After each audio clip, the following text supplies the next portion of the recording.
Entonces iniciamos con la charla de hoy. De regreso en lo que es el estudio que hemos estado haciendo de manera sistemática sobre la fe, donde le llamamos y titulamos a esta serie La esencia de la fe. Estudiamos algunas personas en particular, porque si prestamos atención a cada una de estas personas, todos se equivocaron, todos les falló la fe en algún momento. Entonces la pregunta es ¿por qué están en ese capítulo? ¿Por qué están en ese lugar? Yo creo que hoy, dentro de todos los que hemos venido mencionando, iniciando por Abel, después por Enoc, hablamos de Noé, de Abraham, bastante amplio, y vamos a volver a hablar de Abraham, porque este hombre, básicamente conocido como el padre de la fe, es la esencia del centro, o sea, como el mensaje medular en cuanto a lo que es la transferencia de fe. Y digo la transferencia de fe en cuanto a nuestra conducta humana. Después después de hablar de Abraham, hablamos de Isaac, Jacob. Después de Isaac y Jacob hablamos de José, que hicimos un estudio bastante amplio de él. Y ahora estamos en Moisés, que es el que continúa dentro del texto del capítulo 11 del libro de los Hebreos. Vamos a leer Hebreos capítulo 11, verso 23, y ahí vamos a prestarle atención, mucha atención, a ciertas palabras que están ahí, ciertas frases, y después de que estudiemos esas frases nos vamos a ir al contexto de lo mencionado en Hebreos capítulo 11. Hablando de Moisés, dice así: por la fe, y esto es lo que, por favor, préstele atención cada vez que mencionamos por la fe. Me gustaría que estén teniendo presente eso, porque cuando se habla por la fe, recuerde que les mencioné que humanamente hay varios tipos de fe. Está la fe experimental, que es lo que yo he vivido. Está la fe tradicional, que es lo que otro me transmite a mí, que otro ha vivido y yo creo de lo que otro ha vivido. Y está la fe expectante, que es aquella fe que es centrada en el Espíritu Santo, es centrada en Jesucristo y es centrada en la obra de Dios en nosotros, que eso viene a través del Espíritu Santo. Dentro de la fe humana, o sea, me refiero a la fe humana, es la fe que está dentro de nosotros, no viene de nosotros, sino que es un don que viene de Dios, es un fruto del Espíritu Santo. Esa fe es depositada en nuestro corazón para que podamos creer a través del Espíritu Santo. ¿Creer en qué? Creer en la persona de Jesucristo, porque a eso nos guía el Espíritu Santo. Nos convence de toda verdad, nos guía a Cristo y nos contrista de pecado. A través de ese depósito que hizo en nosotros, que se llama fe. Pero esta fe que nosotros tenemos no nos salva, aunque esté en nuestro corazón. Podemos creer en el Señor Jesucristo, podemos creer en Dios como los mismos demonios creen y tiemblan, pero esta fe nos salva. Y básicamente nos salva porque también tenemos que analizar los aspectos de fe que acabo de mencionar: experimental, tradicional y la fe expectante. Pero la fe expectante se basa, según el libro de Hebreos, en poner los ojos en Cristo. Esa es la expectancia en la obra de Él, en lo que Él hizo. En Cristo, poner los ojos en cuanto a la fe de Cristo, en cuanto a la fe que Él experimentó como hijo de Dios en la tierra. Ahora cualquiera puede decir, pero ¿cómo Dios tiene que tener fe? Sí, la fe de Cristo significa creer en lo que Él dejó como base, como asiento, para construir sobre eso todo un edificio al cual se le considera la fe, pues, el crecimiento, lo que es la guía que nos da partiendo de Abraham hacia adelante. Y después está la fe como persona, que es Jesús en sí como persona. Ya lo mencioné en una oportunidad: la Pascua no es una fiesta, aunque se practica dentro de una fiesta. La Pascua, el Pesach, es una persona, es Cristo en sacrificio, representado en animales, representado en sacrificios de corderos, de vaquillas, y todo esto es la figura de lo que había de venir. Entonces, quien había de venir es el Pesach, es la Pascua. De la misma manera la fe, por eso es que tenemos que tener muy claro, entendido, de qué estamos hablando y qué estamos estudiando. De la misma manera la fe es una persona. Es un fruto del Espíritu Santo en nosotros que cree en la persona en sí, en la persona en la cual se deposita toda la expectancia, en la cual se depositan todas nuestras esperanzas, en la cual nosotros nos sostenemos, ponemos los ojos y nos asimos de Él para poder terminar nuestra carrera. Por la fe, Moisés cuando nació, por eso preste la atención cada vez que menciono por la fe, porque ahora voy a tomar a Moisés y lo voy a desmenuzar bastante, para que veamos que pareciera que hay una contradicción entre lo que dice Hebreos capítulo 11 y el contexto real de la vida de Moisés. Por la fe, Moisés, cuando nació, fue escondido por sus padres por 3 meses. Por la fe, Moisés, cuando nació. Ok, entonces aquí vamos a empezar a analizar que la fe no está en Moisés, aunque él está en el capítulo de la fe, aunque él está en ese testimonio de Dios de estas personas. Fue escondido por sus padres por 3 meses, porque le vieron niño hermoso y no temieron el decreto del rey. Bueno, entonces podríamos decir que la fe no es de Moisés, sino la fe es de los padres de Moisés que no le temieron al rey. Pero dejemos eso así. Ahora lo vamos a escudriñar más profundo. Por la fe, nuevamente volvemos a ver esta expresión. Por la fe, Moisés, hecho ya grande, rehusó llamarse hijo de la hija del faraón. Empiecen a notar estas palabras, rehusar. Él rehusó. Dice, hecho ya grande, él rehusó llamarse hijo de la hija del faraón. Es lo que nos está diciendo el texto. Escogiendo antes ser maltratado con el pueblo de Dios que gozar de los deleites temporales del pecado. ¿Ok?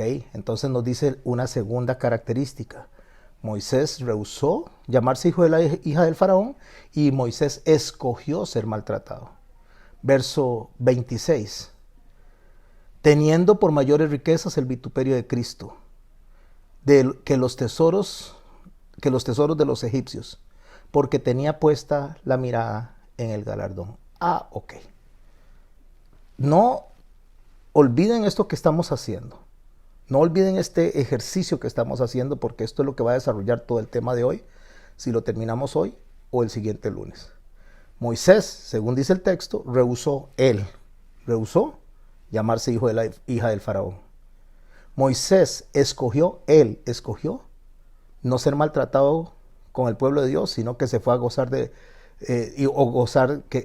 los deleites temporales del pecado, sino que tuvo por mayores las riquezas del vituperio de Cristo que los tesoros de los egipcios, y nos dice que porque tenía puesta la mirada en el galardón. Bueno, aquí, de plena entrada, cuando yo leo eso, y ahorita lo vamos a ver en el texto, en los textos a los que está refiriéndose el libro de los Hebreos, de plena entrada yo digo aquí hay una contradicción enorme. En los 3 puntos hay una contradicción enorme. ¿Y por qué hay una contradicción enorme? Porque cuando Moisés salió de Egipto, en primer lugar, él no rehusó llamarse hijo de la hija del faraón, él salió huyendo, porque había matado a una persona y entonces salió huyendo. Ahora lo vamos a leer. Escogiendo ser maltratado con el pueblo de Dios que gozar de los deleites temporales del pecado, él no escogió, él estaba huyendo, lo estaban persiguiendo. No es un asunto que diga, quiero irme con el pueblo porque el pueblo está sufriendo y esto no. Si no lo hubieran perseguido o si no se hubiera visto expuesto, Moisés no hubiera salido huyendo. Él salió huyendo porque se vio descubierto. Tengan eso presente, ahorita lo vamos a leer. Cuando dice que escoge las riquezas y el vituperio de Cristo porque tenía puesta la mirada en el galardón, ¿cuándo supo de Cristo él en ese momento? ¿En qué momento, en ese instante que él sale huyendo, él está pensando en Jesús o está creyendo en Cristo? Bueno, ahí es donde vamos a empezar a escudriñar, a desgranar todo el texto y su contexto y toda la vida de Moisés. Quiero comenzar poniendo esta base teológica. El tiempo para Dios no existe, digamos, o sea, no tiene relevancia, no le impide a Él, no lo limita el tiempo. El tiempo es para nosotros, los humanos, no para Dios. Por eso cuando hablamos de la eternidad y hablamos del eterno, no estamos hablando de tiempo porque Dios es atemporal. Para Dios, Él es el yo soy. Al decir que Él es el yo soy, significa que Él era, es y será. Es un presente continuo. En otras palabras, si lo traducimos, Él es. O sea, Él es el que es. No el que era, no el que será. Él es el que es. En todo momento, Él es. Debido a que el tiempo no lo limita a Él, entonces tenemos que leer los textos, tenemos que leer las profecías desde su persona, desde su carácter, desde su naturaleza, desde cómo Él lo está escribiendo, sin limitaciones del tiempo. Dicho esto, entonces nos vamos a ir a Éxodo capítulo 2 y vamos a empezar a leer todo el contexto de lo que estos versos están hablando. Dice Éxodo capítulo 2 en el verso 1. Un varón de la familia de Leví fue y tomó por mujer a una hija de Leví. Solo aquí ya nos está diciendo que el que va a nacer, al que va a explicar, al que va a narrar en este momento que va a nacer, es hijo de la línea sacerdotal de Aarón, de uno de los hijos de él que se llama Leví. De ahí viene el sacerdocio, de ahí se introduce el sacerdocio al pueblo, y Moisés viene de esa línea sacerdotal. ¿Por qué es importante saber esto? Porque Aarón, que es su hermano, y María, que son sus hermanas, todos vienen de esa línea sacerdotal, lo cual los hace en conexión con el sacerdocio que el Señor dejó en el Antiguo Testamento, tanto a Moisés, tanto a Aarón y tanto a su hermana María. Verso 2. La que concibió y dio a luz un hijo, y viéndole que era hermoso, le tuvo escondido por 3 meses. Viéndole que era hermoso. Yo me pregunto dónde está la importancia de mencionar que era hermoso, porque no solo lo hace con él, lo hace también con David.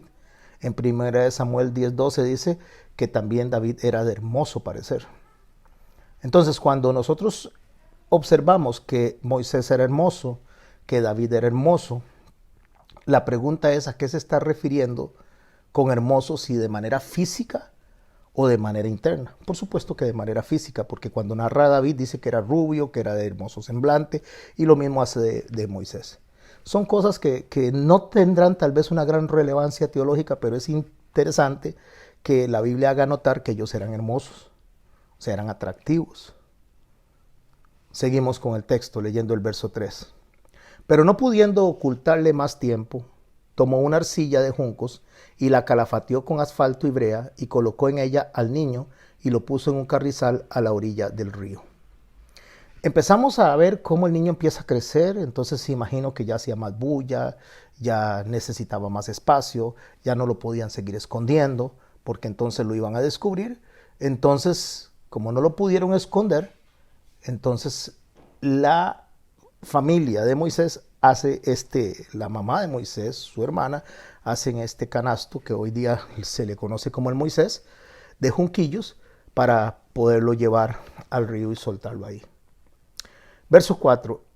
Y una hermana suya se puso a lo lejos para ver lo que acontecía. Lo ponen en el río y la hermana deja que la canastilla donde va Moisés flote en el río y se queda esperando a lo lejos para ver lo que va a suceder. Y la hija del faraón descendió a lavarse al río, y paseándose sus doncellas por la ribera del río, vio ella, la hija del faraón, escuche, vio ella.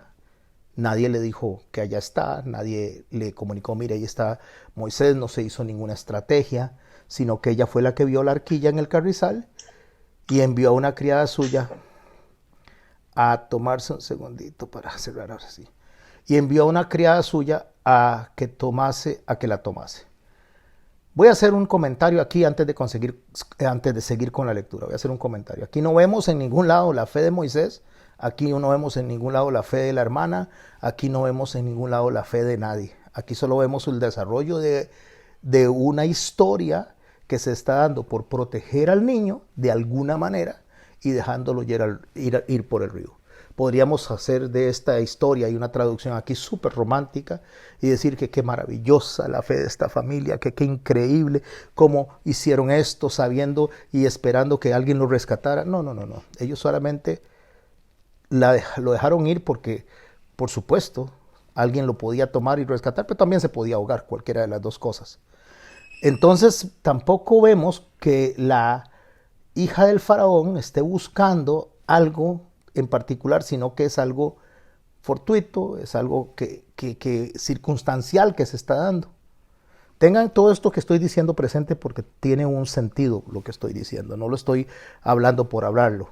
Tiene un sentido. Tiene un sentido porque estamos estudiando la esencia de la fe. Y yo para estudiar la esencia de la fe necesito saber qué es eso, qué es la esencia de la fe. Porque es lo que se viene desarrollando en todo el capítulo 11 del libro de Hebreos. Y los testigos que dice el capítulo 12 son testigos no de sí mismos, sino que son testigos de la esencia de la fe. Ellos experimentaron eso. Y Dios los pone ahí, aunque no eran personas que estaban al 100%, sino que fallaron, pero Dios los pone ahí con un propósito, porque aprendamos algo. Y entre eso está Moisés. Verso 6, capítulo 2. Y cuando la abrió, vio al niño, y he aquí el niño lloraba. Y teniendo compasión de él, dijo, teniendo compasión. Esto es importantísimo, teniendo compasión. ¿Y por qué es importante? En primer lugar, porque Santiago nos dice a nosotros que todo lo bueno viene de Dios y la compasión viene de Dios. Entonces esta mujer tiene una reacción de bondad hacia el niño y ninguna reacción de bondad viene del mal, viene de Dios. Empecemos a subrayar eso, empiecen a hacer esas anotaciones. Si tiene el cuaderno, vaya poniendo, puntualizando lo que voy diciendo. De los niños hebreos es este, dice la hija del faraón. En ese preciso instante ya se da cuenta que el niño es hebreo. En ese preciso instante. Pudo haberlo dejado ir, pudo haberlo dejado morir, pudo haberlo rechazado, pudo haberlo regalado, cualquier cosa, pero ella tiene compasión. Es algo que no viene de ella, es algo que viene de Dios. Y le digo viene de Dios porque esto no viene, la compasión no viene de Satanás jamás. La compasión viene puesta por Dios porque lo bueno viene de Dios. Entonces su hermana dijo a la hija del faraón, iré yo a llamar, perdón. Entonces su hermana dijo a la hija del faraón, ¿cuál hermana? La hermana de Moisés, que se acerca a ver lo que está pasando ahí. Entonces le dice, iré a llamarle una nodriza de las hebreas para que críe a este niño. Intercede la hermana de Moisés y le dice a la hija del faraón que si le va a llamar una nodriza. Y la hija del faraón le responde, ve. Entonces fue la doncella y llamó a la madre del niño, a la cual dijo la hija del faraón, escuche lo que está pasando ahí, mis hermanos y mis hermanas. No se va a llamar a cualquier mujer, se va a llamar particularmente a la mamá de Moisés. A ella es a la que se va a llamar. No llama a cualquier mujer, no llama a la primera que se le ocurre, vamos a buscar cuál de las niñas está, cuál de las mujeres tiene leche para que le sirva de nodriza. No. Va directamente a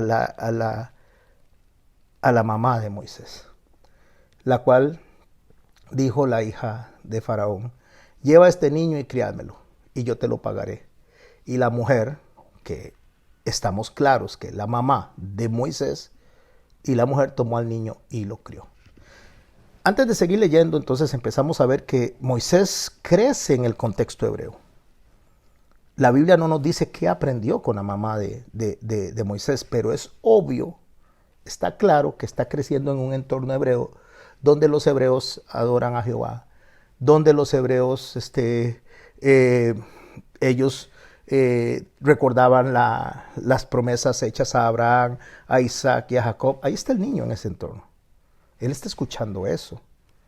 No le voy a decir se lo estaban enseñando directamente o no se lo estaban enseñando directamente, pero él está creciendo en ese entorno, dentro de esa familia. Está conociendo a esa señora, está conociendo a sus hijos que son sus hermanos. Conoce a estas personas. Cuando yo veo la película de Moisés, que presentan que llega él, creo que es, se me olvidó el actor en este momento, una de las películas más viejas, se llama Los 10 Mandamientos, donde él llega y le presentan a la mamá, y le presentan al papá, y le presentan a todo mundo. No coincide con esto que está diciendo acá, porque si ella lo crió, lógicamente que él los conocía, ellos sabían quiénes eran. No voy a decir que dijeran soy tu mamá, o soy tu papá, o soy tus hermanos, pero sabía quiénes eran. Entonces dice esta mujer, tomó al niño y lo crió. Y cuando el niño creció, Ya estamos hablando que hay un tiempo, hay un marco de tiempo. Podrían ser 3 años, podrían ser 5 años. Usualmente en los tiempos antiguos las mujeres daban de amamantar a los niños entre los 2 y los 3 años. A veces poquito pasadito, pero no eran menos de 2 años. No dice hasta qué edad lo crió, nada más dice que el niño creció y cuando el niño creció, ella lo trajo a la hija del faraón. Hasta ese momento se lo lleva a la hija del faraón, mientras los está criando, hasta ese instante. La cual lo prohijó. Prohijó significa lo adoptó. Y le puso por nombre Moisés, diciendo, porque de las aguas lo saqué. Espero que me estén siguiendo mis hermanos y mis hermanas en el texto, porque cada palabra, cada frase, cada pequeño detalle no lo podemos pasar por alto. Tenemos que meternos, tenemos que profundizarnos y después empezar a hacernos estas preguntas. Bueno, pero porque allá en el libro de Hebreos dice que por la fe Moisés cuando nació fue escondido por sus padres por 3 meses porque le vieron hermoso y temieron el decreto del rey. Pero resulta que ellos no estaban con fe, tenían temor a que lo mataran, a que lo matara el rey, y lo escondieron por eso, pero después al niño estar creciendo y no saben qué hacer con él, entonces tratan de buscar alguna salida de cómo alejarlo del peligro, básicamente, y a ver quién lo agarraba ahí en el camino. Bueno, ya dejamos de lado esta parte, ya Moisés crece, y dice el verso 11 del capítulo 2, donde Moisés crece, dice, en aquellos días sucedió que crecido ya Moisés, importante que noten por favor, ya estaba grandecito, ya él estaba adulto, crecido ya Moisés salió a sus hermanos significa que sale a ver el pueblo de Israel, se acerca donde están los hebreos, esos son sus hermanos, y los vio en sus duras tareas. Y observó a un egipcio que golpeaba a uno de los hebreos, sus hermanos. ¿Cómo es que la Biblia nos hace y nos aclara en todo momento lo que es la ascendencia de Moisés? Que él sale de los hebreos. Por eso le dice constantemente sus hermanos a los hebreos, para que tengamos claro, bien claro, de que él sabe quiénes son esas personas. Él fue criado por esas personas, por lo menos los primeros años de vida. Fue amamantado directamente por su madre.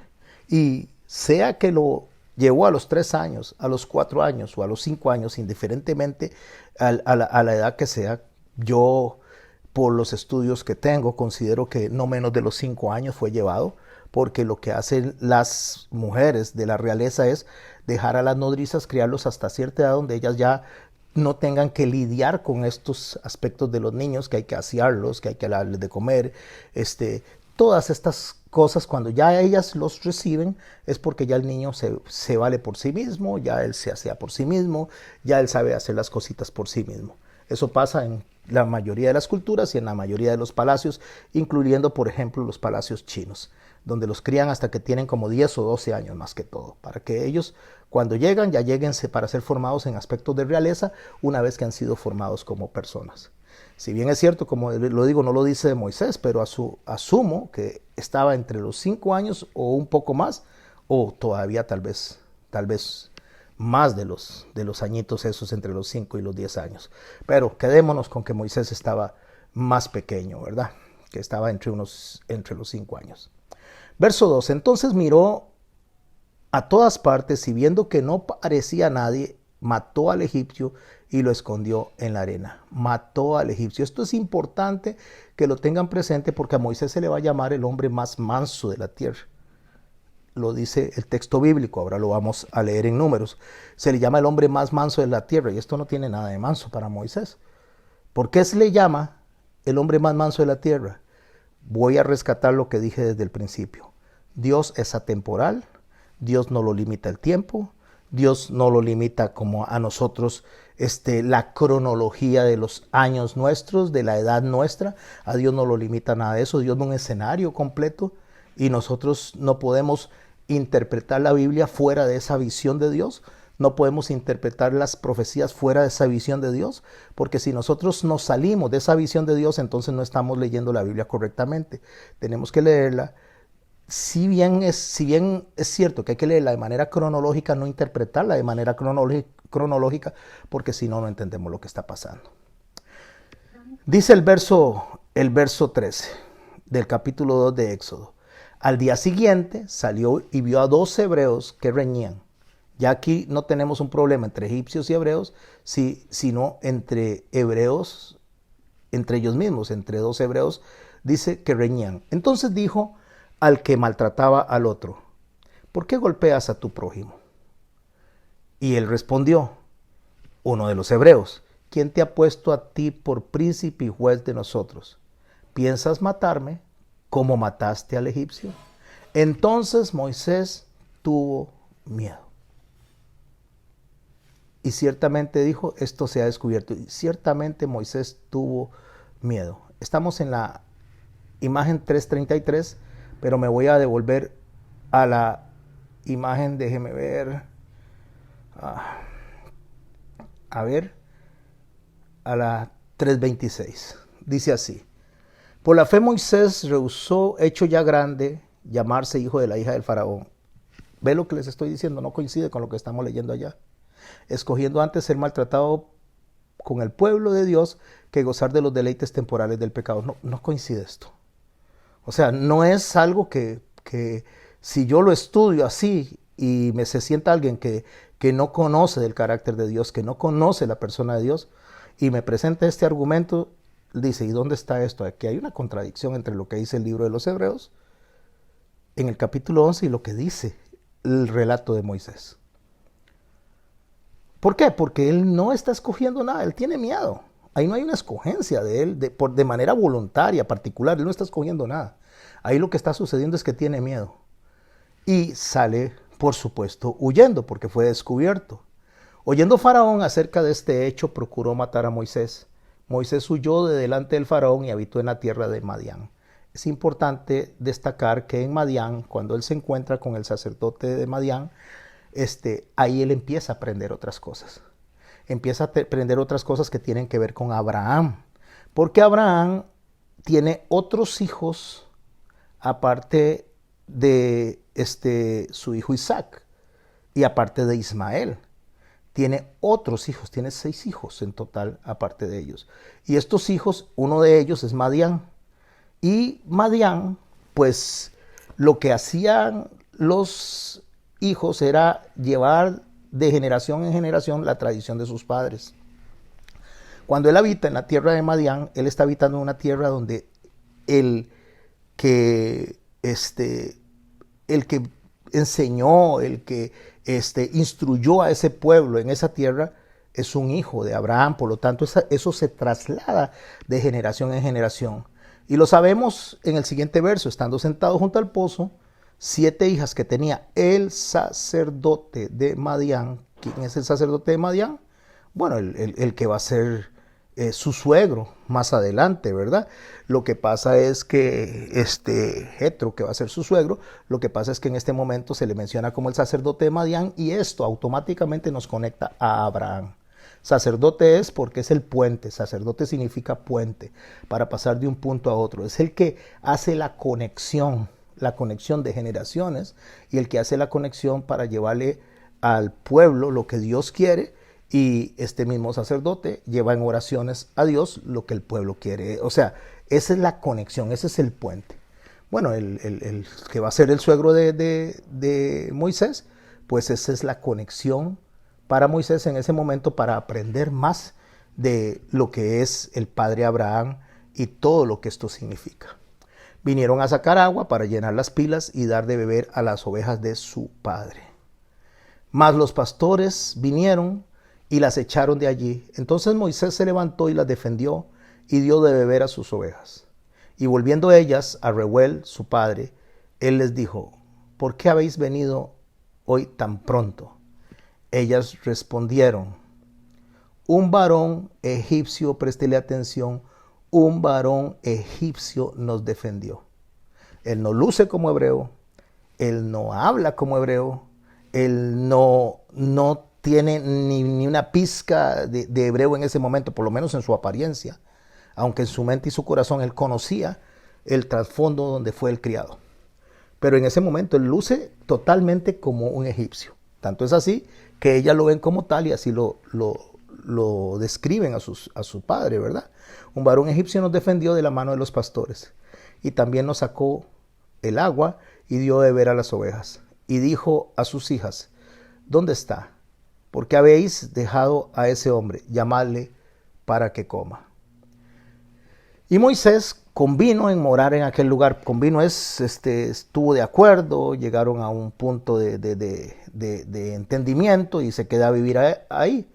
Y él dio su hija Séfora, estoy hablando del sacerdote de Madián, da su hija Séfora por mujer a Moisés.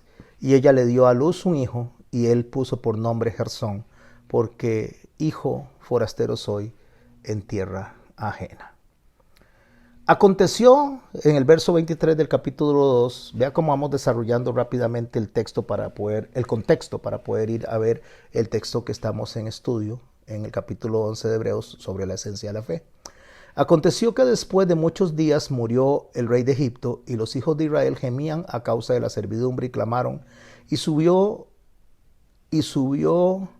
a Dios el clamor de ellos con motivo de su servidumbre. Ok, aquí voy a hacer tomar una nota. Subió el clamor de ellos con motivo de su servidumbre. Ellos están clamando, ellos están sufriendo y Dios escucha el dolor que ellos están sintiendo. Dios escucha el clamor que ellos están haciendo. Entonces Dios responde a eso. No sé cómo lo hacían, no sé si estaban orando, no sé si estaban humillándose, no lo sé, solo dice que ellos clamaron. Clamaron tiene dos significados, tiene un significado de lamento, pero también tiene un significado de reclamo.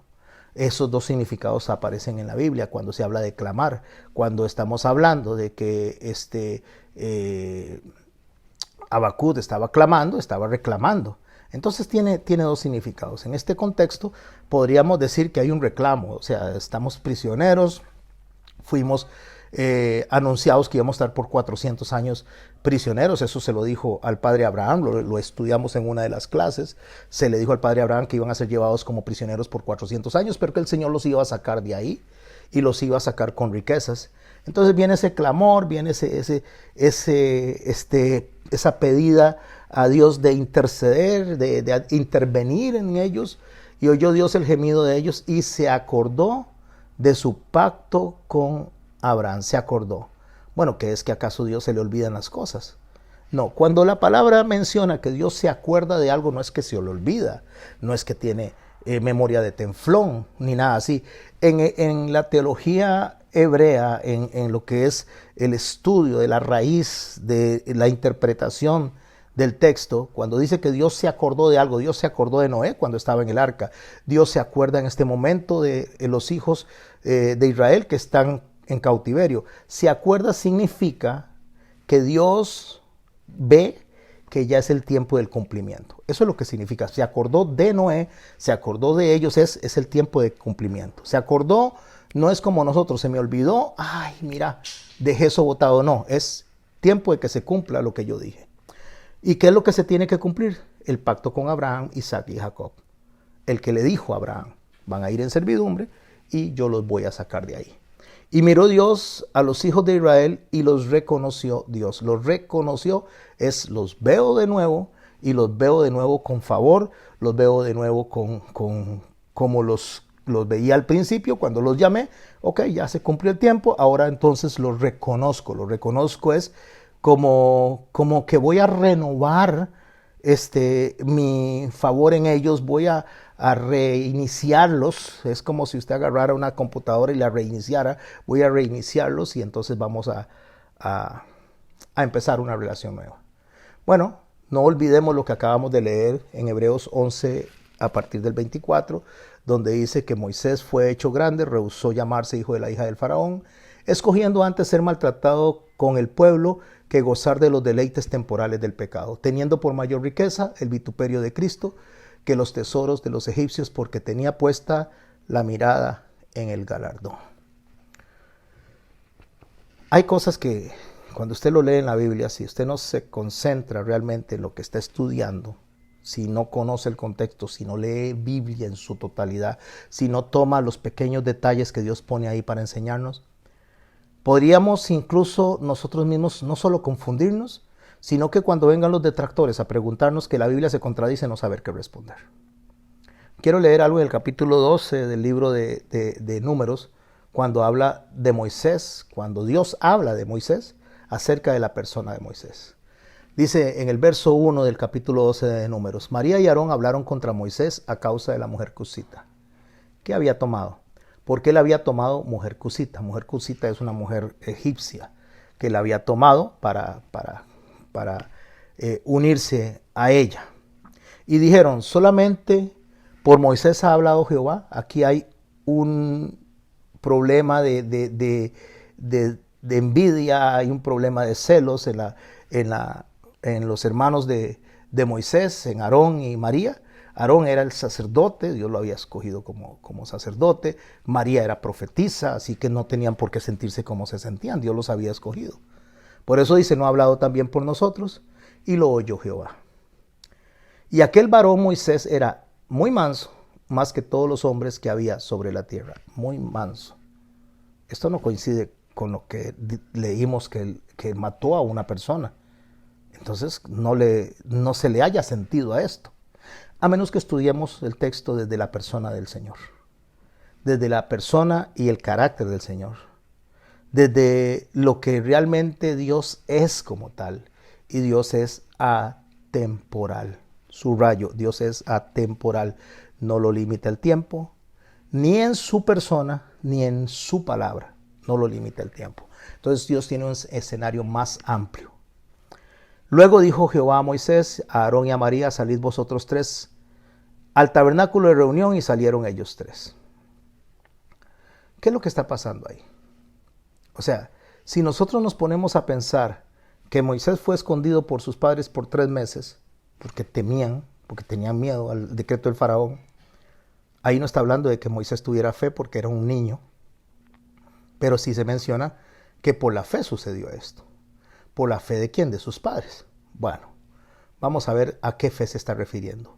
Por la fe también, dice la palabra de Dios, que Moisés fue hecho ya grande, rehusó llamarse hijo de la hija del faraón, y ya vimos que no rehusó, salió huyendo porque tenía miedo, escogiendo ser maltratado con el pueblo de Dios para gozar escogiendo antes ser maltratado con el pueblo de Dios que gozar de los deleites temporales del pecado, teniendo por mayores riquezas el vituperio de Cristo que los tesoros de los egipcios. Ya vimos que él salió huyendo. Y aquí hay una parte que tenemos que hacernos una pregunta. Aquí hay una parte donde me dice a mí: algo está pasando aquí con la fe, que no es en mi entendimiento, o sea, no es como yo lo estoy razonando. La fe no funciona como yo la veo. La fe yo tengo que verla como Dios la ve. Porque dice: porque tenía puesta la mirada en el galardón. Cuando usted lee en Hebreos capítulo 12, en los versos 1 y 2, escuche por favor en quién tenía puesta la mirada Moisés. Por tanto, nosotros también, teniendo alrededor nuestro tan grande nube de testigos, los que estamos desarrollando, entre ellos Moisés, despojémonos de todo peso de pecado que nos asedia y corramos con paciencia la carrera que tenemos por delante. Esos testigos no es para que nosotros los veamos a ellos como ejemplos a seguir, sino para que veamos que ellos, aunque fallaron, aunque dudaron, aunque se equivocaron, llegaron al final. Y llegaron al final por la fe. ¿Pero cómo, pastor? Pero no me está diciendo que fallaron, que se equivocaron. Sí, porque ahí es donde está la forma en que nosotros tenemos que ver la fe. Entre esos está Moisés. Pero dice que puso la mirada en el galardón. ¿Cuál galardón? Puesto los ojos en Jesús. Ahí está hablando que Moisés tenía puestos los ojos en Jesús. El autor y consumador de la fe, el cual por el gozo puesto delante de él sufrió la cruz, menospreciando el oprobio, y se sentó a la diestra del trono de Dios. Ok, entonces surge una pregunta. ¿Moisés sabía de Jesús? ¿Conocía a Jesucristo? ¿Lo había visualizado? ¿Alguien le había explicado de él que iba a venir? ¿cómo es que él pone la mirada en el galardón y en el capítulo 12 dice que el galardón es Jesús? ¿Cómo pone la mirada allá? No entiendo esto. Necesito entenderlo porque esto me confunde. Aparte de que estoy viendo que lo que Moisés hizo no coincide con el capítulo 11 de Hebreos, no coincide en su conducta, no es consecuente, es raro.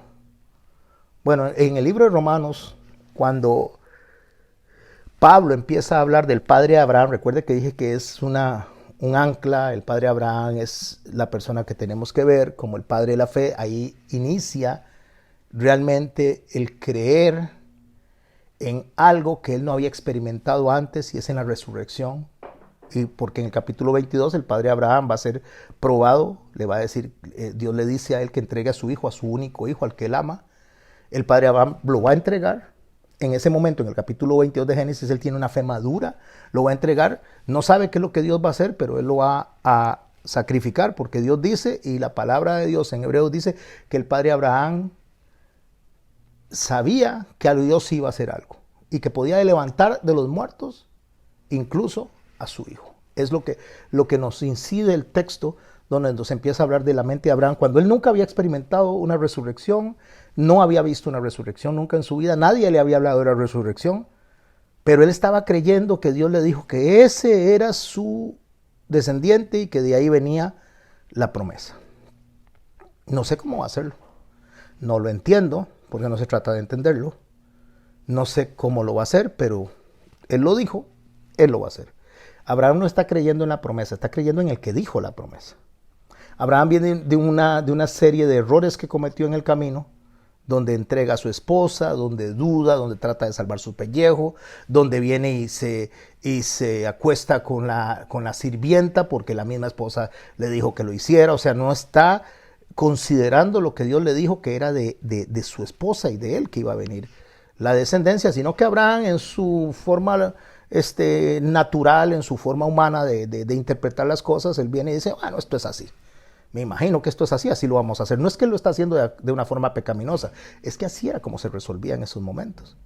Él no sabe para dónde va. Él va dando tumbos, él va dando tropiezos, lo mismo que Moisés y lo mismo que todos los que están en el capítulo 11. Pero entonces cuando nosotros venimos y empezamos a hilar, empezamos a conectar los pasajes, nos empezamos a agarrar no solo del contexto que estamos estudiando, sino de la explicación que el Señor nos dejó, en este caso, en los evangelios, o ahora en la palabra del hermano Pablo. Pablo, cuando le escribe a los romanos, en el capítulo 4, en el verso 13, escribe lo siguiente. Y por favor, préstele atención porque resulta que aquí es donde los religiosos que quieren abolir la ley del Señor, que dice que no aplica, que no viene hacia nosotros, lo cual no entiendo yo, porque si hablamos de la ley del Señor, quitemos ciertas normas que eran temporales, quitemos ciertos estatutos que eran temporales, pero basémonos en la ley. Amarás a Dios por sobre todas las cosas, todavía aplica. Amarás al prójimo, todavía aplica. No robarás, todavía aplica. No adulterarás, todavía aplica. No mentirás, todavía aplica. No levantarás falso testimonio, todavía aplica. O sea, si usted analiza, aplica antes y aplica ahora. Son mandamientos que se dan de manera universal, ni siquiera es solamente para los hijos de Dios, es para toda la humanidad. Es algo que le aplica a toda la humanidad, sea creyente o no sea creyente. De hecho, es usado, la ley de Moisés, escrita por el Señor, es usado como la base firme en todos los tribunales del mundo. Bueno, sin meterme en aspectos de ley, pero de eso se trata. La ley básicamente significa instrucción, esa es la palabra correcta. No es ni siquiera una palabra legal, es una palabra que habla de instrucción, cómo se instruye a las personas en su conducta.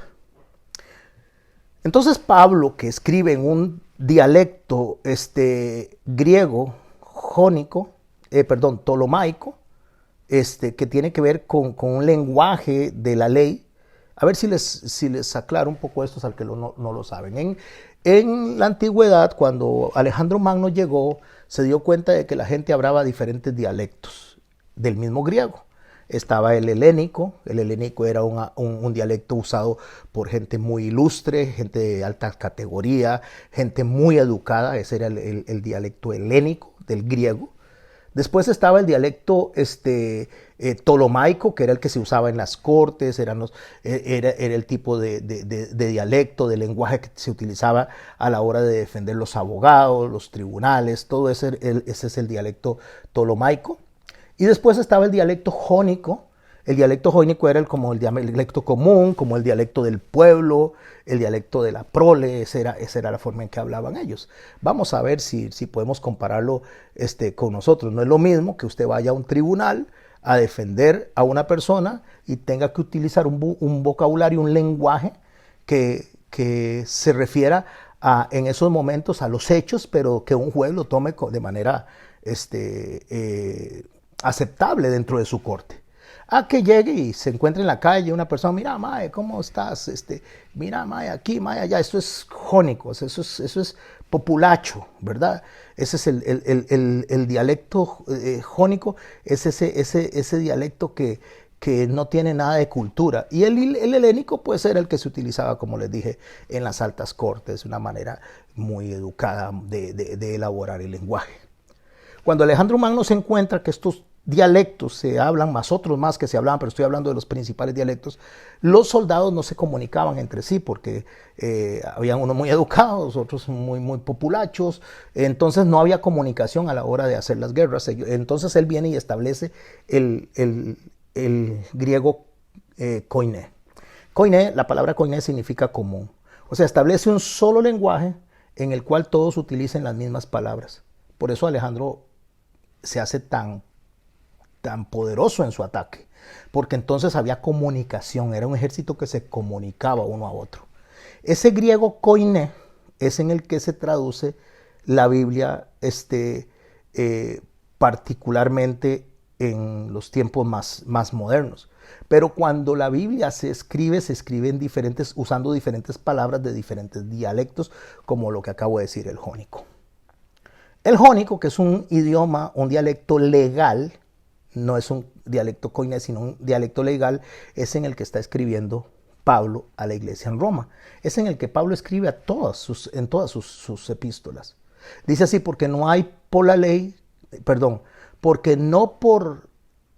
ley fue dada a Abraham o a su descendencia la promesa que sería heredero del mundo. Cuando él está hablando de la ley, en este momento él está hablando de poniéndose en una corte.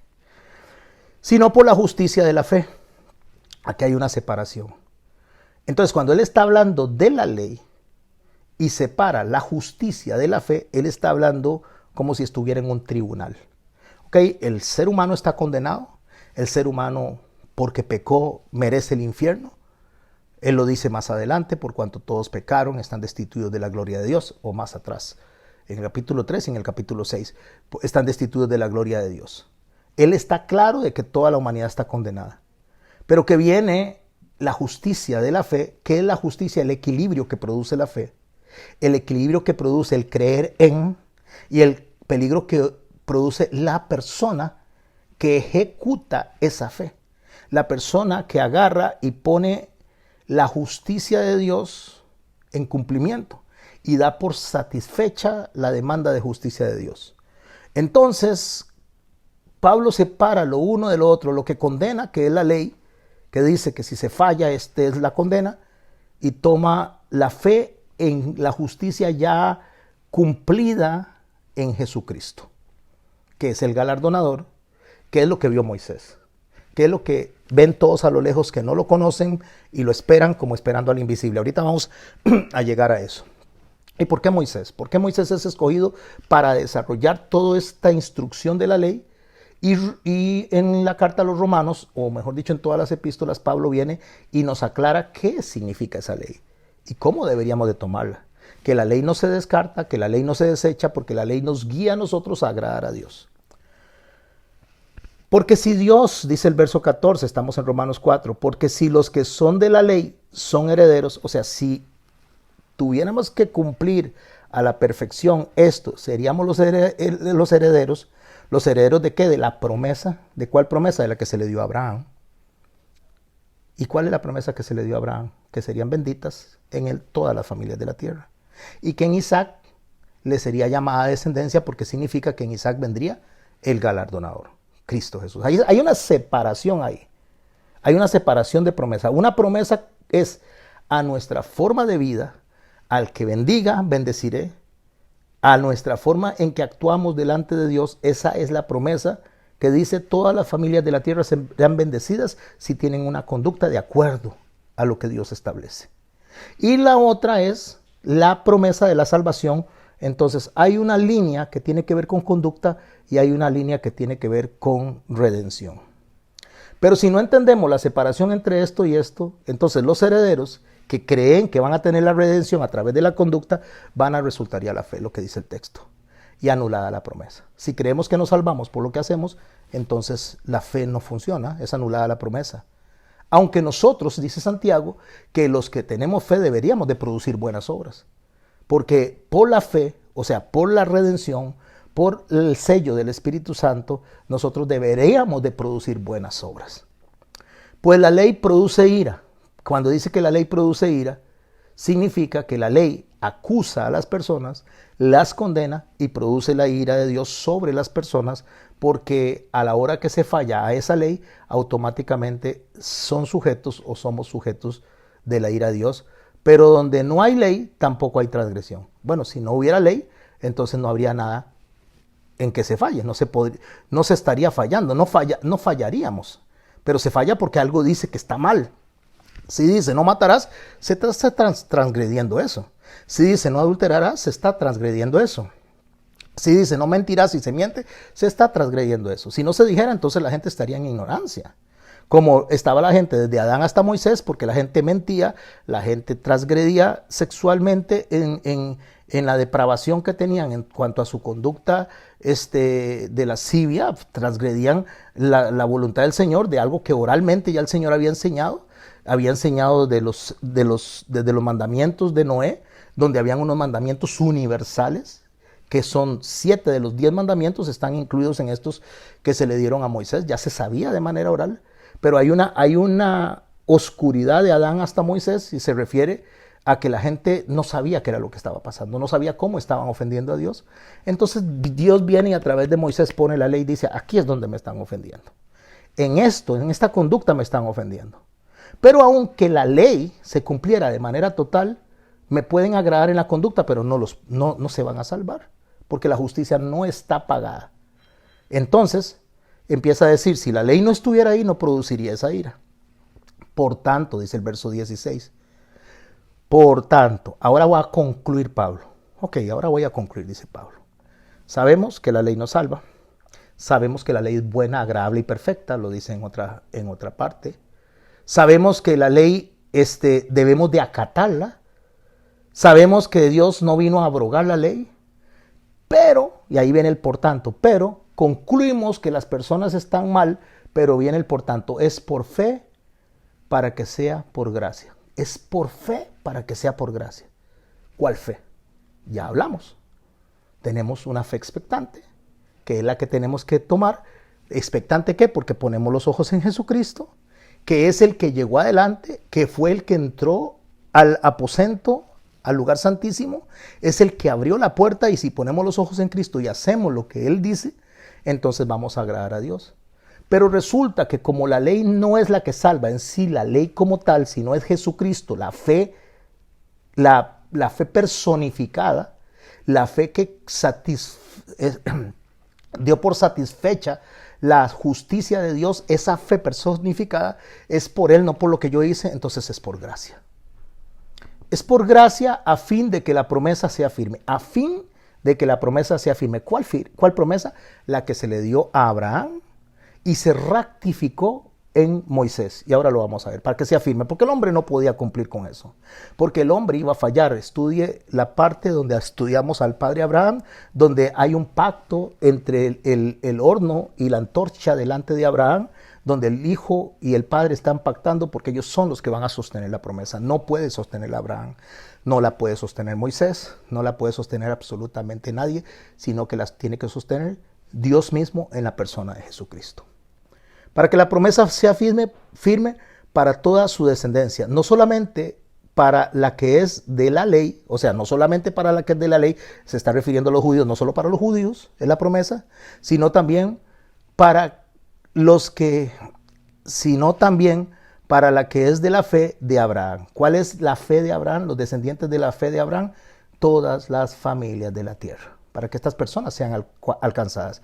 Y él lo aclara, el cual es Padre de todos nosotros. Todos incluye judíos y todos incluye a los gentiles, todos nosotros. Está hablando Pablo, ¿verdad? No olvide que está hablando en un lenguaje jónico, en un lenguaje que figura una corte, y está diciendo cómo es que se puede llegar y accesar a la salvación. Como está escrito, te he puesto por padre de muchas gentes, hablando de Abraham, delante de Dios, a quien creyó, el cual da vida a los muertos. ¿A quien le creyó cuando que da vida a los muertos? En el capítulo 22, donde le dice que sacrifique a su hijo y que él cree que algo va a hacer Dios, incluso resucitarlo, darle vida a su hijo, porque en él está depositada la promesa. Y llama las cosas que son como si no fuesen. Llamar las cosas que son como si no fuesen significa que yo, aunque no lo entiendo, yo, aunque no puedo compararlo con algo que yo haya experimentado de mi fe experimental, o algo que mi fe tradicional me enseñe, aunque no haya experimentado eso, ni que me lo hayan dicho, ni que lo haya experimentado, ninguna de esas dos cosas, me pongo en la expectancia. ¿Cuál expectancia? Dios lo dijo. Entonces él creyó en esperanza contra esperanza. ¿Qué significa esperanza? Bueno, tengo la esperanza que es mi esperanza. Esa fe que Dios pone en mí, esa semillita que Él pone en mí, en esperanza contra esperanza, significa que hay una esperanza que está por encima de mi esperanza. ¿Cuál es esa? Vuelvo a leer capítulo 12 del libro de Hebreos, verso 2. Puesto los ojos en Jesús, el autor y consumador de la fe. Dice, él creyó en esperanza contra esperanza para llegar a ser padre de muchas gentes conforme a lo que le había dicho. Así será tu descendencia. Así será tu descendencia. Y le enseñó todas las estrellas. Yo no sé cómo lo voy a hacer, estoy viejito. No entiendo. Y si mato a mi hijo, peor todavía. Porque que voy a tener un hijo. Ya en ese momento ya tenía como 120 años. Y no se debilitó por la fe al considerar su cuerpo, que estaba ya como muerto, por la edad, siendo yo de casi 100 años. Bueno, pero estamos hablando de que fue cuando lo llamó. Pero resulta que su fe fue madura hasta que tenía 120 años, hasta que iba a sacrificar a su hijo. O la esterilidad de la matriz de Sara. Tampoco dudó por incredulidad de la promesa de Dios, sino que se fortaleció en fe, dando gloria a Dios. No, pero espérese un momentico. Y ahí estamos como con Moisés esto. Porque Abraham sí dudó, o sea, sí tuvo problemas con el creer.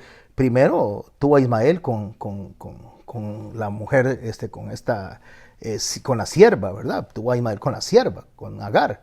Y después, cuando ya el egipcio, el faraón egipcio quería a la esposa, él se la entrega para que no lo maten a él. Entonces, ¿dónde está esto? No entiendo. Dice, tampoco dudó. Bueno, ¿de quién está hablando? Entonces, ¿de cuál Abraham está hablando? Por incredulidad de la promesa de Dios, sino que se fortaleció en la fe, dando gloria a Dios, plenamente convencido de que era también poderoso para hacer todo lo que le había prometido, por lo cual también su fe le fue contada por justicia. Y no solamente con respecto a él se escribió que le fue contada, sino también con respecto a nosotros, a quienes ha de ser contada, esto es, a los que creemos a los que creemos en el que levantó de los muertos a Jesús, Señor nuestro. Ok, haga una pausa aquí, mis hermanos. Espero que me estén siguiendo. Espero que no hayan perdido detalles. Se los dije cuando anuncié que esta clase iba a ser bastante fuerte.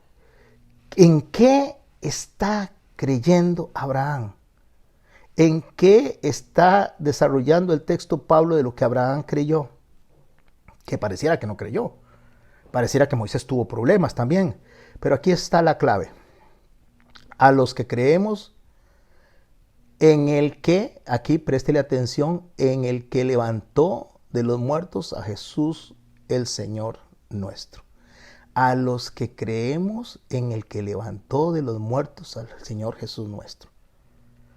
Entonces, ¿en quién estoy depositando esa fe expectante.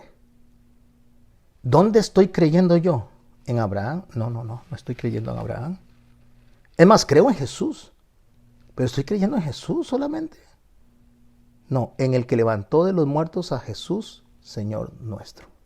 La palabra de Dios dice que el Espíritu Santo fue el que levantó a Jesús de los muertos. Entonces, estoy creyendo en el Espíritu Santo. Y cuando estoy creyendo en el Espíritu Santo significa que estoy creyendo en el que está dentro de mí, que produce esa fe en la persona o en la personificación de la fe. A ver si lo aclaro. Yo creo porque el Espíritu Santo me deposita el creer, pero yo estoy creyendo en el galardonador, en el que dio a esta fe consumación, porque es el consumador de la fe. Estoy creyendo en Él y que Él está a la diestra del Padre y que yo voy a llegar allá porque Él está ahí. Entonces, lo que yo creo, que es a través del Espíritu Santo, estoy confiando en el Espíritu Santo. Estoy confiando que es el Espíritu Santo el que me guía a toda verdad. Estoy confiando en que el Espíritu Santo me recuerda lo que Jesús enseñó. Y cuando yo estoy confiando en que el Espíritu Santo está haciendo eso, me acuerdo de las palabras de Jesús que dice que el único es pecado que no se perdona es la blasfemia contra el Espíritu Santo, ni en esta vida ni en la otra. ¿Por qué? Porque si yo no creo en el Espíritu Santo, si yo no confío en que Dios depositó el Espíritu Santo en mí, no tengo en qué confiar, no tengo en quién me guíe, a Cristo, a Jesús, a toda verdad.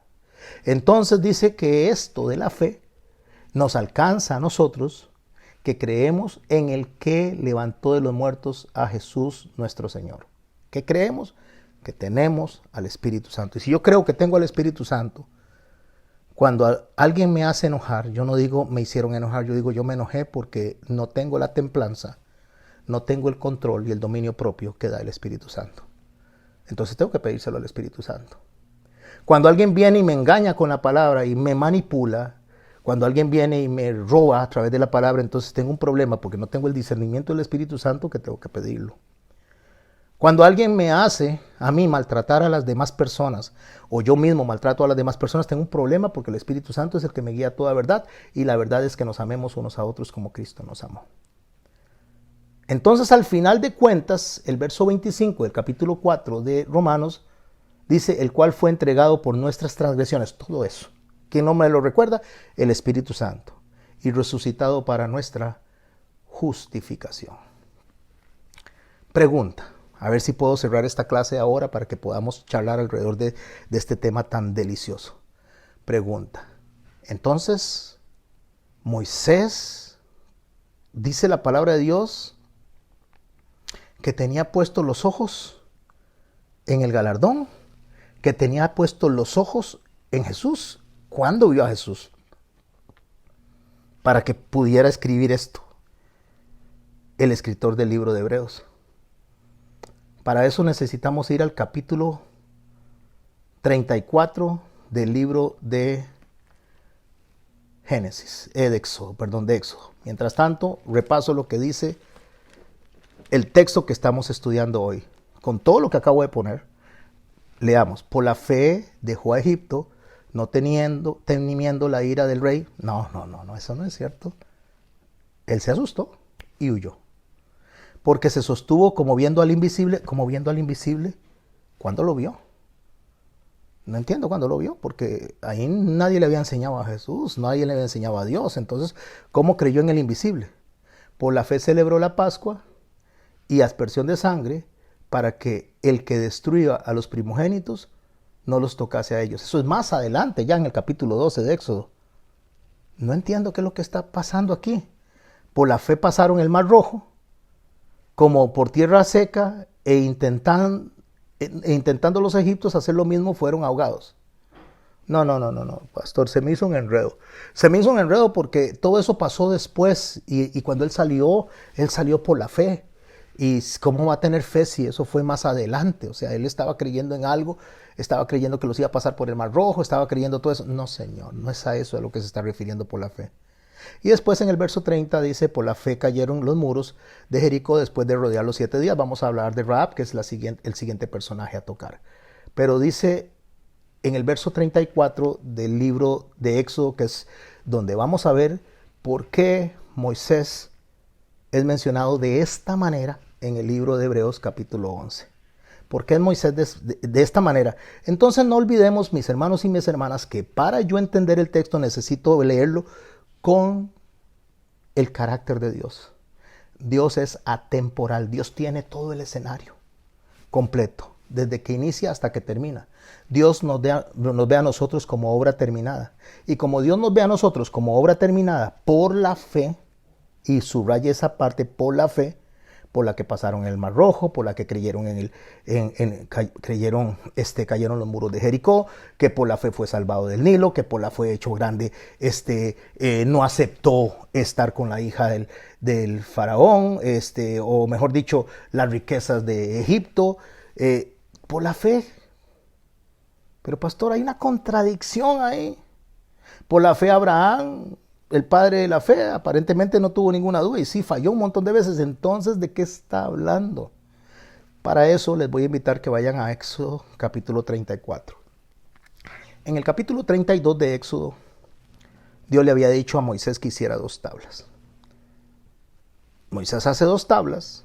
En una va a tener una copia de los mandamientos. No son 5 y 5, sino que los mandamientos están a un lado y los 10 mandamientos están al otro, porque una tabla le quedaba para ponerla en el arca y otra tabla se le quedaba al sacerdote, en este caso Aarón, el que tenía que tener la copia. Eso es como decir un recibido conforme. Eso es como cuando usted viene y alquila una casa, entonces le dan una copia del contrato a usted y una copia se la da el que alquila la casa. Tiene una copia cada uno para poder estar viendo, sí, mira, ¿cumpliste o no cumpliste? O sea, cuando Dios habla a través de Pablo, habla en términos legales. Y cuando Dios habla con Moisés, está hablando en términos legales también. Porque Moisés es el que va a establecer esta ley, que no es para condenar al mundo, porque ya el mundo fue condenado, sino para decirle al mundo cómo agradar a Dios, para decirle a toda la humanidad cómo agradar a Dios, esperando ser bendecidos a través de la promesa de Abraham, en quien serían benditas todas las familias de la tierra, que es la fe personificada. Dice el verso 1 del Éxodo 34. Ok, en el capítulo 32 él baja con las 2 tablas, ve que la gente está haciendo un escándalo, están en un puro fiestón, están celebrando todos alrededor de un becerro. El sacerdote que debería de estar recibiendo esa tabla dice, yo eché oro a fundir y salió esto, ¿verdad? Cuando no es así, él cedió a la presión del pueblo y hace ese becerro de oro, él convencido de que estaba haciendo lo correcto, pero necesitaba la guía. Pero él no podía sostener ese pacto. Moisés no puede sostener ese pacto. Ya Abraham se dio cuenta que él no podía sostener ese pacto, que es la antorcha y el horno los que se cruzan al frente de los animales partidos, de quienes van a sostener ese pacto. Entonces él quiebra las tablas y en el capítulo 34 del libro de Éxodo Dios le da una instrucción a Moisés de nuevo. Y Jehová dijo a Moisés, alístate 2 tablas de piedra como las primeras, ¿cuáles? Las que quebró. Y escribe sobre estas tablas las palabras que estaban en las tablas primeras que quebraste. Repita lo mismo que estaba allá, la voy a volver a escribir. Prepárate pues para mañana y sube de mañana al monte de Sinaí y preséntate ante mí sobre la cumbre del monte. Y no suba hombre contigo, ni parezca alguno en todo el monte. O sea, no haya nadie con él. Ni ovejas ni bueyes pascan delante del monte. Y Moisés alisó 2 tablas de piedra como las primeras. Se levantó de mañana y subió al monte Sinaí, como le mandó Jehová. Y llevó en su mano las 2 tablas de piedra, las nuevas que lleva. Y Jehová descendió en una nube y estuvo allí él proclamando el nombre de Jehová. Ok, ahora vamos a comenzar a darle contenido, cuerpo a lo que acabo de explicar. Todo lo que acabo de explicar hasta este momento.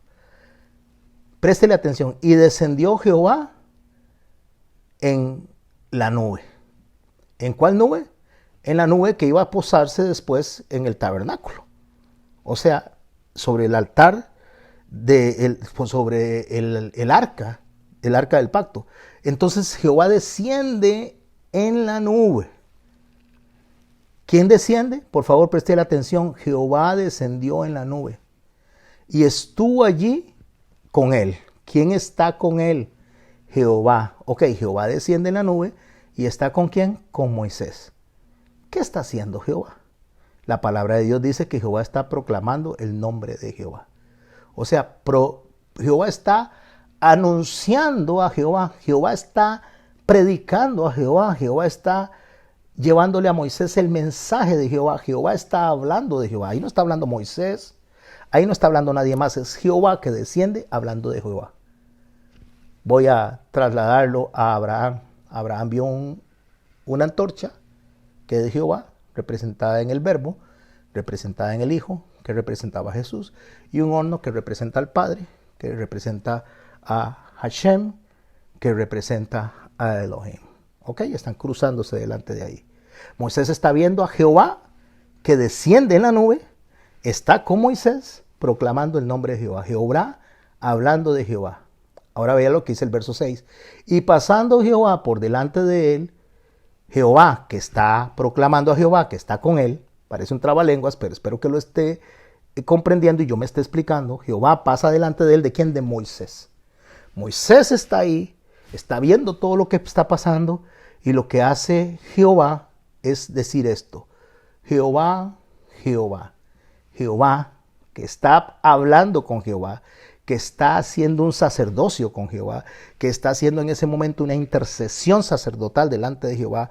Jehová dice: Jehová, Jehová, fuerte, misericordioso y piadoso, tardo para la ira y grande en misericordia y en verdad, que guarda misericordia a millares, que perdona la iniquidad, la rebelión y el pecado, y que de ningún modo tendrá por inocente al malvado. O sea, perdona, tiene misericordia, pero también va a hacer justicia.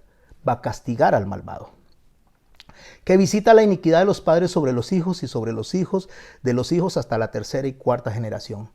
¿Cómo visita la iniquidad? ¿Cómo visita el mal de los hombres? En misericordia y verdad. Véalo aquí en la parte de arriba. Esa es la visita que él hace constantemente de generación en generación, llamando al arrepentimiento.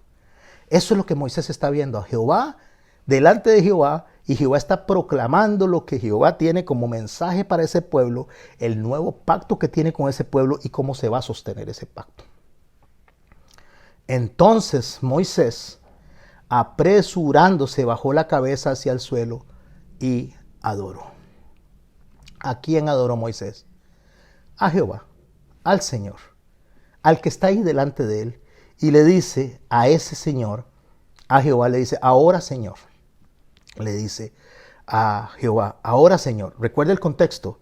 Hubo un problema, se quebraron las tablas, el pueblo falló, el sacerdocio falló, Moisés se enojó también. Moisés no puede sostener, porque ese hombre manso también practica la ira, pero resulta que se llama el hombre más manso del mundo. Ese hombre manso mató a una persona, ese hombre manso tuvo miedo y salió huyendo. Pero escuche lo que dice ahí él: he hallado,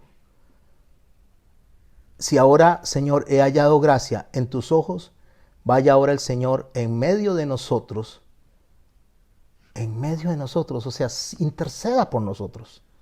Señor, ahora que estás adorando aquí, ve e intercede por nosotros. Intercede por nosotros, porque es un pueblo de dura cerviz. Cerviz es la nuca, o sea, es un pueblo que no se agacha a adorar, es un pueblo que no se humilla delante de Dios. Dice: es un pueblo de dura cerviz, y perdona nuestra iniquidad y nuestro pecado, y tómanos por tu heredad. Y él le contestó, estamos hablando de Jehová, porque está hablando con Jehová, que a la vez está intercediendo delante de Jehová. He aquí, dice Jehová, el que está ahí al frente. He aquí, dice Jehová, yo hago delante de todo tu pueblo. Disculpe, me devuelvo. He aquí yo hago pacto delante de todo tu pueblo y haré maravillas que no han sido hechas en toda la tierra, ni en nación alguna, y verá todo el pueblo en medio del cual estás tú la obra de Jehová, porque será cosa tremenda, grande, que yo haré contigo. ¿Quién le está hablando ahí a él? ¿Sabe quién está hablando? Jesús. Entonces, cuando yo me devuelvo al texto, entendiendo perfectamente, justamente el contexto, y viendo que todos estos hombres fallaron, que todos hombres se equivocaron. Cuando nos damos cuenta nosotros que realmente no depende de nosotros, que la esencia de la fe no está en mí, que incluso yo puedo creer cualquier cosa que si no está de acuerdo a la fe personificada, al que verdaderamente vio Moisés pactando con el Padre, al que vio a Abraham pactando con el Padre, y depositaron la fe en ese que estaban viendo ellos. Ahora escuche, por favor, el texto con entendimiento. Hebreos 11:24. Por la fe, mis hermanos y mis hermanas, por la fe. ¿Cuál fe? Por la fe Moisés, hecho ya grande, rehusó llamarse hijo de la hija del faraón, escogiendo antes de ser maltratado con el pueblo de Dios que gozar los deleites temporales del pecado, teniendo por mayores riquezas el vituperio de Cristo que los tesoros de los egipcios, porque tenía puesta la mirada en el galardón. ¿Sabe qué es lo que estamos viendo ahí, mis hermanos? Lo que estamos viendo ahí se llama providencia de Dios, se llama misericordia de Dios, se llama en Dios, se llama soberanía. Que Dios no los está viendo a ellos por sus errores, que Dios no los está poniendo en testimonio en el capítulo 11 por lo que hicieron, bueno o malo, sino que Dios los está poniendo ahí por lo que hizo con el Hijo delante de Abraham, ese pacto que hizo con Abraham y ese pacto que hizo con el Hijo delante de Moisés. Por eso están ellos ahí, porque ellos pueden llegar al final en esa fe expectante, no por su experiencia, porque su experiencia no fue buena, no por lo que le contaron a ellos de la antigüedad, lo que hicieron los demás, porque tampoco lo hicieron bien, sino porque el que lo hizo bien fue el Señor Jesucristo y ellos pudieron ver la obra del Señor anticipadamente. Y ellos pusieron los ojos ahí, depositaron los ojos ahí en ese pacto que nadie, absolutamente nadie puede sostener si no es solo Dios y el Hijo. Y nosotros lo podemos entender, nosotros lo podemos anunciar, nosotros lo podemos explicar por una sola razón, mis amados hermanos, por una sola razón. Porque el Espíritu Santo mora en nosotros, nos guía a toda verdad. Y entonces cuando el Espíritu Santo nos guía a toda verdad y nos habla del Hijo, entonces la fe en nosotros, que es chiquitica, diminuta, como un granito de mostaza, puesta en la fe personificada, préstale atención a lo que estoy diciendo. La fe como un granito de mostaza puesta en el lugar correcto, en la fe personificada, Él lo hizo. No voy a llegar ahí porque yo lo haga, voy a llegar ahí porque Él lo hizo. Puesta la mirada ahí, me dice que si yo creo, aunque sea como un grano de mostaza, en lo que Él hizo y en lo que Él dijo, yo voy a llegar al final. No por mi fe, sino por la fe de Él y por su fe personificada. De eso es lo que el Señor está hablando. Está hablando que si yo tuviera una fe como esa, movería montañas. Que si tuviera una fe como esa, le diría a este monte, pásate de aquí para allá, pero no pasa. Y no pasa porque nuestra fe no es suficiente para hacer eso, pero uno sí. Uno sí puede mover el monte de un lado a otro. Uno sí puede detener la tormenta. Uno sí puede detener los huracanes. Uno sí puede decirle a las olas que no pasen de cierta línea. Uno, y ese es nuestro Señor Jesucristo. Y si yo creo que Él, que se levantó a sí mismo por el Espíritu Santo de los muertos, también me puede salvar a mí, también me puede resucitar a mí y puede sostener ese pacto a pesar de mí. 35 minutos es lo que quedan. Así que voy a dejar de grabar. A ver. Recording stopped. 35 minutos es lo que quedan, mis hermanos y mis hermanas. Así que déjenme cambiar la vista aquí, por favor. En el audio de ustedes, ahí sí lo van a ver.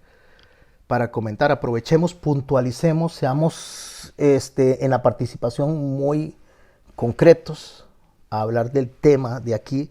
Por favor, no es importante lo que enseña Perencejo o Pepito por allá, no hablemos de la clase, por favor, concéntrense en la clase, aprovechemos el tiempo para hablar de la clase y lo que estamos aprendiendo aquí, no lo que enseñan allá, lo que estamos aprendiendo aquí. ¿Quién abre el micrófono y quién interviene y dice, pastor, yo quiero aprovechar el tiempo? Desde ya tenemos 40 minutos, 5 para orar y 35 para hablar de esta enseñanza. ¿Quién abre el micrófono? Y comienza. A ver.